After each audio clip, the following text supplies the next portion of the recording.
మన ప్రభువును మన రక్షకుడు అయిన యేసుక్రీస్తు నామమున అందరికీ వందనాలు, దేవునికి స్తోత్రాలు. అత్యున్నతుడు, ఆశ్చర్యకరుడు, గొప్ప కార్యాలు చేసే గొప్ప దేవుడు మనలందరినీ ప్రేమించి మనకు అనుగ్రహించిన ఈ నూతన దినమును బట్టి సమస్త మహిమ, ఘనత, ప్రభావములు యేసయ్యకే చెల్లునుగాక. ఆ దేవాది దేవుడు ఈ నూతన దినములో మనలందరినీ ప్రేమించి మనకు అనుగ్రహించిన దేవుని యొక్క వాగ్దానము, కృపావార్త. కీర్తనల గ్రంథము 37వ కీర్తన 18వ వచనం. నిర్దోషుల చర్యలను యెహోవా గుర్తించుచున్నాడు, వారి స్వాస్యము సదాకాలము నిలుచును. దేవునికి స్తోత్రం కలుగునుగాక, దేవునికి మహిమ కలుగునుగాక. ప్రభునందు రక్షింపబడిన ప్రతి ఒక్కరికి మరొక్కసారి యేసుక్రీస్తు నామమున వందనాలు తెలియజేస్తున్నాను. దేవుడు ఈ దినాన మనకిచ్చిన వాగ్దానాన్ని బట్టి దేవునికి మహిమ. దేవుడు అంటారు, నా స్వాస్యమును నేను గుర్తించుచున్నాను. మన స్వాస్యమును గుర్తించే గొప్ప దేవుడైన, మన నిర్దోషత్వమును గుర్తించే గొప్ప దేవుడు యేసుక్రీస్తు ప్రభు.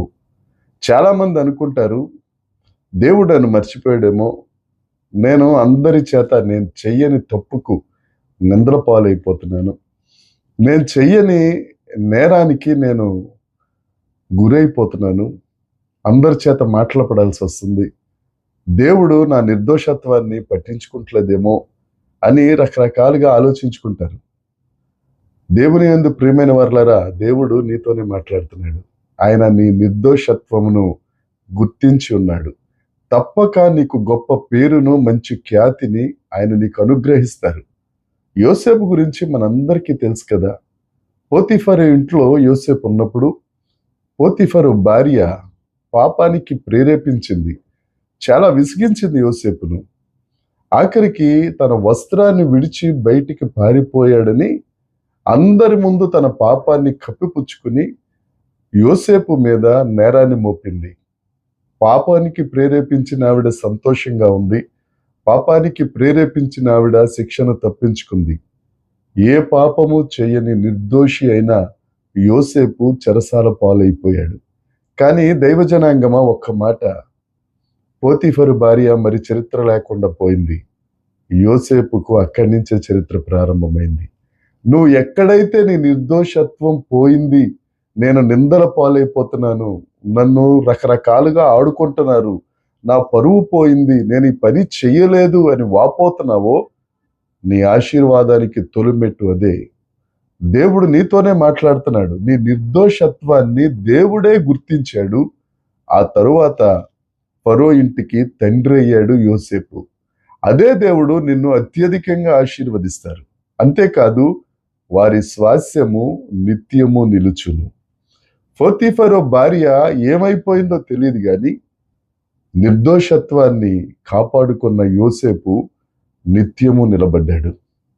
నీ స్వాస్యము, ఆ స్వాస్యం అనే మాట హీబ్రూలో నకాలా.